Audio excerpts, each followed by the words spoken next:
बिहार के नियोजित शिक्षकों पर बिहार के मुख्यमंत्री नीतीश कुमार मेहरबान हो गए। यानी कि बिहार के नियोजित शिक्षकों को अब बिना किसी शर्त के, बिना विभागीय परीक्षा के राज्यकर्मी का दर्जा मिलने जा रहा है। वो भी दशहरा से पहले 2 अक्टूबर को संभावित है। और इसमें राज्यकर्मी बनने पर बिहार के नियोजित शिक्षकों को क्या क्या लाभ होगा, यानी आज की स्थिति में कल की परिस्थिति क्या होगी, यानी कि राज्यकर्मी बन जाने के बाद बिहार के नियोजित शिक्षकों को क्या कुछ मिल पाएगा, क्या लाभ मिल पाएगा, सामाजिक और आर्थिक क्या क्या लाभ होंगे। चलिए पूरी वीडियो को बताने से, पूरी वीडियो में उनकी लाभ को बताने से पहले मैं अपना परिचय दे दूं। मेरा नाम सुनील बॉबी और आप इस समय देख रहे हैं मगध संवाद, जहां शिक्षकों की मुद्दा हम उठाते रहते हैं, शिक्षकों की समस्या सरकार तक पहुंचाते रहते हैं और सरकार की बात शिक्षकों तक पहुंचाने का काम करते हैं। अगर अब तक हमारे चैनल को आपने सब्सक्राइब नहीं किया होगा तो चैनल को सब्सक्राइब कर लीजिए और वीडियो पसंद आए तो लाइक ज़रूर कीजिएगा। और नियोजित शिक्षकों से संबंधित कोई भी बात हो तो कमेंट कर जरूर बताइएगा। चलिए खबरों के सिलसिला आप शुरू करते हैं। जैसा कि आपको मालूम है कि बिहार के मुख्यमंत्री नीतीश कुमार बिहार के नियोजित शिक्षकों पर मेहरबान हो गए। वही शिक्षक जो कभी शिक्षा मित्र हुआ करते थे, बाद में नियोजित शिक्षक बन गए। कई शिक्षक सीटेट स्टेट की परीक्षा देकर भी आए, चाहे प्रारंभिक शिक्षक हों, माध्यमिक शिक्षक हों या उच्च माध्यमिक शिक्षक हों, नियोजित शिक्षक हैं।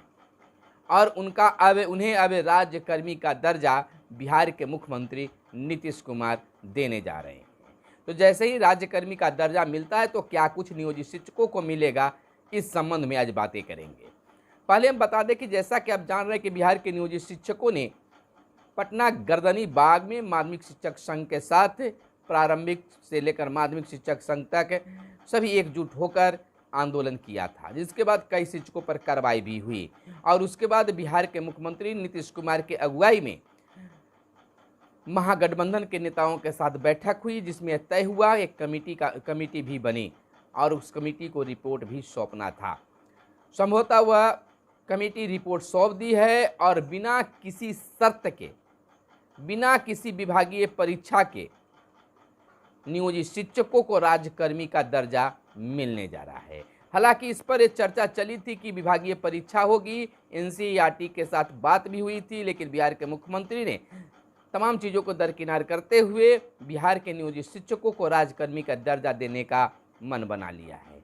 इस पर हम आपको बता दें कि वित्त विभाग से भी सहमति बन गई है और कानूनी विमर्श भी हो गया है। बस केवल अगली यानी कि दशहरा से पहले कैबिनेट में इसे मंजूरी मिल जाएगा और बिहार के मुख्यमंत्री नीतीश कुमार 2 अक्टूबर को संभावित है, जैसा का इतिहास रहा है कि मुख्यमंत्री 2 अक्टूबर को शिक्षकों को देते आए हैं, तो इस बार भी 2 अक्टूबर को गांधी जयंती के अवसर पर बिहार के नियोजित शिक्षकों को एक बड़ा तोहफा राज्यकर्मी की दर्जा के रूप में मिलने जा रहा है। अब ये बिल्कुल साफ हो गया है, कहीं कुछ किंतु परंतु नहीं रह गया। लेकिन शिक्षकों को सब्र रखने की ज़रूरत है। अगर सब्र नहीं रखते हैं तो कुछ भी संभव है। तो आप जान लीजिए कि अगर जो चर्चा था कि शिक्षकों को राज्यकर्मी की दर्जा पाने के लिए एक बार फिर से विभागीय परीक्षा के लिए तैयार होना होगा। सरकार भी इस ओर एनसीईआरटी से वार्ता भी कर चुकी थी, लेकिन मुख्यमंत्री नीतीश कुमार के हस्तक्षेप के बाद इस परीक्षा को खत्म कर दिया गया और बिना किसी शर्त के, बिना किसी परीक्षा के राज्यकर्मी की दर्जा देने के लिए सहमति बन गई, जिसमें वित्त विभाग और कानूनी विमर्श भी हो चुका है। अब केवल वित्त विभाग में पास कराने की तैयारी चल रही है और संभवतः 2 अक्टूबर को इसका ऐलान भी बिहार के मुख्यमंत्री नीतीश कुमार के द्वारा कर दिया जाएगा। खैर, यह खबर सभी जगह आपने सुना होगा, पढ़ा होगा, जाना होगा और समझ रहे होंगे, लेकिन क्या कुछ राज्यकर्मी की दर्जा मिलने के बाद नियोजित शिक्षकों को मिलेगा, इसे समझ लेना जरूरी है। सबसे पहले अगर बात कर ले कि अगर नियोजित शिक्षक अगर राज्यकर्मी बन जाते हैं तो सामाजिक आर्थिक लाभ मिलेंगे, लेकिन सबसे पहले सामाजिक लाभ मिलेगा, कद इनका ऊंचा हो जाएगा। यानी कि जिन शिक्षा मित्र को लोग किस दृष्टि से देखते थे उसमें परिवर्तन नियोजित शिक्षक बनने के बाद हुआ।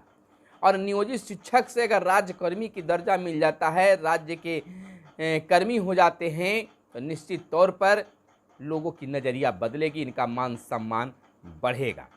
हालांकि लोग कहते हैं कि यह गुणवत्तापूर्ण शिक्षा बेहतर नहीं दे सकते हैं, लेकिन अब जहां शिक्षा मित्र पर उंगली उठती थी, नियोजित शिक्षक बनने के बाद कुछ चुप्पी हुई और उसके बाद जब वेतन बढ़ोतरी वगैरह हुआ, कार्य बढ़े, तो अब लोगों का विश्वास भी बढ़ा है और आज कर्मी की दर्जा मिलने के बाद लोगों का विश्वास भी बढ़ जाएगा और सरकार भी विश्वास कर रही है। उनकी विश्वास जो है उम्मीद में बदल जाएगी, उम्मीद जो है विश्वास में बदल जाएगी। तो इस तरह से उनका सामाजिक रुतबा भी बढ़ेगा और वे बेहतर करते आए हैं और बेहतर करने की भी बात कर रहे हैं।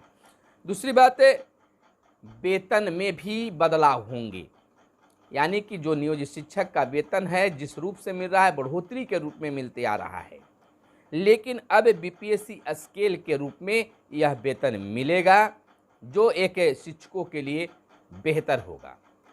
अब आगे इसमें कई तरह की बातें भी सामने आएंगे बीपीएससी स्केल में, लेकिन एक बात शिक्षकों के बीच में चल रहा था कि जो परीक्षा बीपीएससी के द्वारा हुई है और उसके माध्यम से जो शिक्षक बहाल होके आएंगे नियोजित शिक्षकों से सीनियर होंगे, लेकिन इन तमाम चीज़ों को दरकिनार करते हुए बिहार सरकार ने अब बीपीएससी के समकक्ष ही, बीपीएससी के तरह ही इन शिक्षकों को राज्यकर्मी का दर्जा दे दिया जाएगा। तो उम्मीद जताई जा रही है कि ये शिक्षक जो पहले आए हैं वह सीनियर रहेंगे। दूसरी बात, जो लंबे अरसे से करीब 10 वर्षों से कह सकते हैं नियोजित शिक्षक अपनी तबादला की बात मांग करते सरकार से आ रहे हैं, लेकिन कभी कुछ कहकर टाला जा रहा था, अब तक तबादला नहीं हो पाया, लेकिन राज्यकर्मी की दर्जा मिलने पर ऐच्छिक तबादला होगा।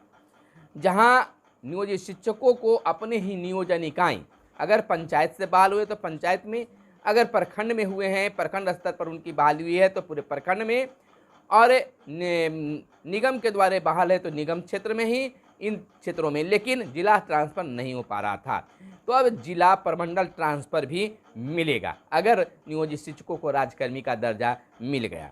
दूसरी बड़ी लाभ होगी पीएफ का लाभ। हालांकि पीएफ का लाभ अभी फिलहाल शिक्षकों को मिल रहा है, लेकिन जितना कर्मी को चाहिए उतना नहीं, लेकिन उसमें बदलाव होगा। 10% शिक्षक को देना होगा और सरकार खुद यानी कि गवर्नमेंट जो है 12% देगी, यानी कि 22% की कटौती होगी। उसके बाद कह सकते हैं कि नियोजित शिक्षकों को ईएल का भी लाभ मिलेगा, यानी कि हम कह सकते हैं कि ईएल का लाभ मिलेगा तो एक बेहतर भी शिक्षकों में यह बड़ी बात होगी जो इसका लंबे अरसे से शिक्षकों में इंतजार था, यानी कि। और दूसरा बड़ा लाभ होगा नियोजन इकाई से उन शिक्षकों को अलग कर दिया जाएगा, यानी कि पंचायत, प्रखंड जितने भी हैं, नगर निगम, इन तमाम चीज़ों से हटा दिया जाएगा और जिला स्तर पर वे जिला समवर्ग के शिक्षक हो जाएंगे और उनका तबादला कहीं भी हो सकता है।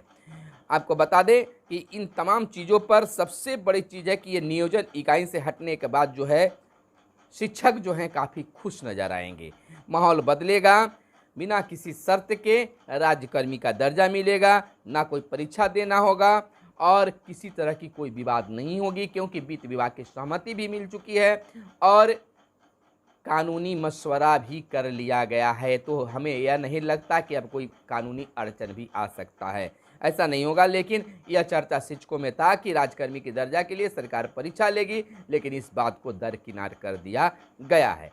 हम उस जगह पर जाते हैं जहां से नियोजित शिक्षकों को क्या कुछ लाभ मिलता है। तो सबसे बड़ी लाभ उन्हें तबादला मिलता है, पीएफ का लाभ मिलता है, ईएल का लाभ मिलता है और सामाजिक लाभ और नियोजन इकाई से अलग करने का भी लाभ मिलेगा। जिला समवर्ग के शिक्षक होंगे और बीपीएससी स्केल का वेतन भी मिलेगा। हालांकि वेतन बढ़ोतरी की अगर बात कर ले तो बहुत कम वेतन बढ़ने की संभावना बताई जाती है, लेकिन राज्यकर्मी की दर्जा मिलने पर नियोजित शिक्षक काफ़ी खुश होंगे। उनका कहना है वेतन एक अलग जगह है और मान सम्मान जो है एक अलग जगह है। राज्य के कर्मी होने पर जो गौरव महसूस होगा, जो इज्जत प्रतिष्ठा बढ़ेगी, वह काफ़ी बेहतर होगा। तो बस आप जान चुके हैं कि नियोजित शिक्षकों को राज्यकर्मी की दर्जा मिलने पर क्या कुछ लाभ मिलता है। अगर कुछ छूटा हुआ हो तो आप ज़रूर कमेंट करके बताइएगा, उस पर हम एक अलग से वीडियो लेकर ज़रूर आएंगे। और आपका क्या लगता है, क्या सोचते हैं कि नियोजित शिक्षकों को राज्यकर्मी की दर्जा में क्या कुछ रुकावट भी आ सकता है? ज़रूर कमेंट करके बताइए। तो फिर मिलते हैं अगले वीडियो में, तब तक के लिए दीजिए इजाज़त। धन्यवाद। जय हिंद, जय भारत, वंदे मातरम।